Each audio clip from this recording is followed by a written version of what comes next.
Здравейте, аз съм Илко Биров, а това е първи стъпки в китарата, урок 6. Днес ще се научим да свирим първата си песен. Това е Songbird на Oasis. Това е песен с два акорда. Те са Сол мажор и Ми минор 7. Може да се изпълни и просто като Ми минор. Като начало не е проблем. Но първо, самата песен, тя звучи ето така.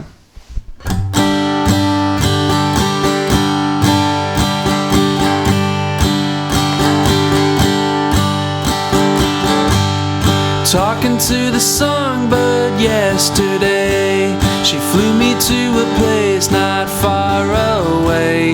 She's a little pilot in my mind, singing songs of love to pass the time. I'm gonna write a song so she can see and give her all the love she gives to me. Talk of better days that have yet to come. I've never felt this love from anyone. She's not anyone.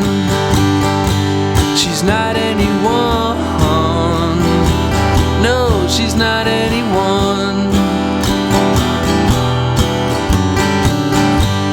A man can never dream these kind of things, especially when she came and spread her wings, whispered in my ear the things I like, and then she flew away into the night. I'm gonna write a song so she can see and give her all the love she gives to me. Talk of better days that have yet to come. I've never felt this love from anyone.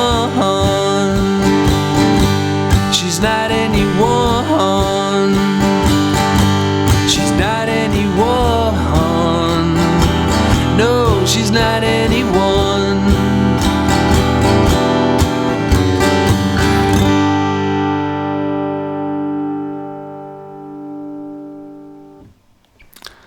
Окей, да започваме. С тази песен започваме вече да си говорим за strumming pattern с акорда Сол мажор, както казах в началото. И the strumming pattern е еднакъв и за двата акорда, и за куплета, и за припева. А той е down, down, down, up, down, up, down, down, down, up, down, up. Това звучи малко абстрактно за сега, но ще ви демонстрирам как е на практика.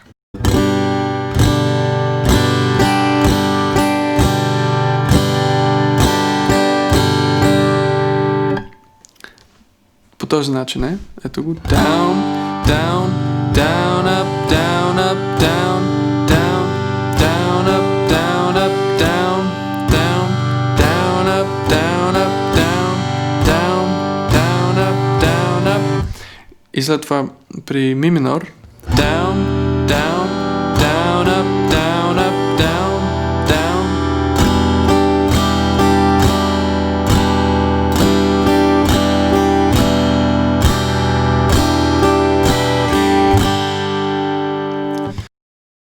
Само по себе си това е сложно нещо и затова препоръчвам първо да тренирате отделните акорди. В миналия урок си говорихме как може да затвърдите Сол мажор и Ми минор. Така че ще поставя линк към урока някъде тук горе. За първ път го правя това, между другото, да казвам, нали, тук горе има линк към еди какво си, но действително ще има линк тук горе. Така че след като сте затвърдили достатъчно Сол мажор и Ми минор, може да преминем вече към това да ги свържем. Значи в тази песен, както казах, имаме два акорда, Сол мажор и Ми минор. Това означава, че имаме две двойки преминавания. Имаме преминаване от Сол мажор към Ми минор и от Ми минор към Сол мажор. Няма лесен начин за справяне с преминаването от един акорд към друг, няма преки пътища. Просто е въпрос на мускулна памет и навик и практика. Това, което може да направите обаче е, без да използвате дясната ръка, много бавно да вдигнете пръстите от един акорд и да ги преместите към другия. и да се опитате да анализирате какво точно се случва, да се опитате да си представите движението на пръстите отделно. Това нещо ще помогне, когато след това вече включим дясната ръка в цялата схема.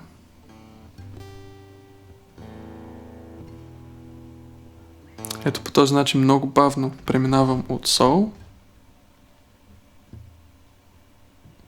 към ми минор. Опитвам се да нямам излишни движения, т.е. не си мърдам пръстите повече отколкото трябва. Дори сложил съм така наречената котва тук на трети праг, трети, четвърти пръст. Те не мърдат. Както ви казах в началото, оригиналният втори акорд на песента е ми минор 7. Това означава, ако започнем да броим от ми, фа, сол, ла, си, до, ре. Това просто означава, че към акорда ми минор имаме добавен тон на ре, който е тук трети праг, втори пръст. Пак отиваме от сол към ми минор. Стараем се пръстите да не се опират в грифа, да не са сгъчкани по този начин, а да има разстояние между ръката и грифа. След това правим същото с преминаването от ми минор към сол мажор. Застанали сме на ми минор, много бавно вдигаме пръстите и ги поставяме там, където трябва. Тоест, първи пръст си стои на мястото, но втори преминава от втори праг, четвърта струна, към трети праг, шеста струна.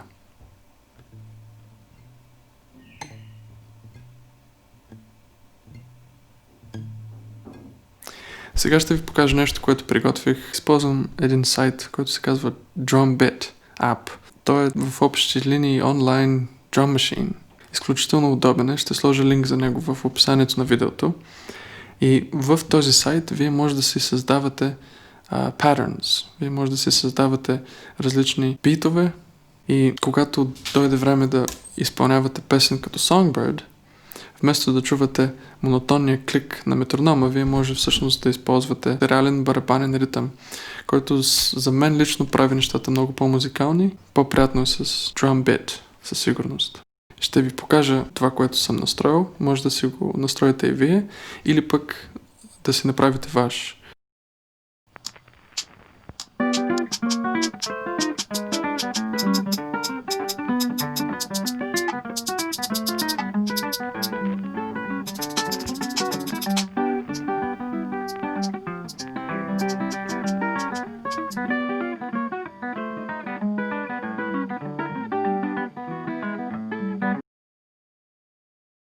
И така с този бит, който създадохме в Drum Beat, ние може да упражняваме акордите, като ги свирим отгоре с този strumming pattern, който научихме днес.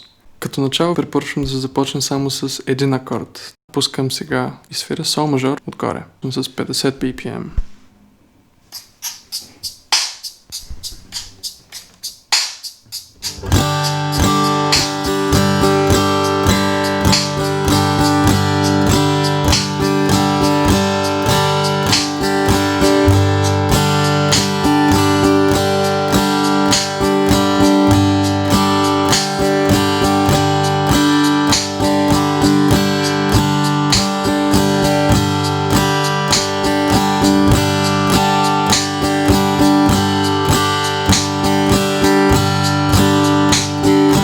Добавете това нещо в дневния си репертуар от упражнения на китара и като начало свирете само един акорд, докато не ви стане вече second nature. Както се казва, ако ви бутнат от сън, да може да го изсвирите. Когато сте напълно уверени с сол мажор, с този strumming pattern, тогава може да опитате да преминете към ми минор. На първо време се случва смяната на акорда. И така, днес започнахме да говорим за strumming patterns. Надявам се този урок да ви е бил полезен. Както винаги, приятно свирене. Чао от мен! До следващия път!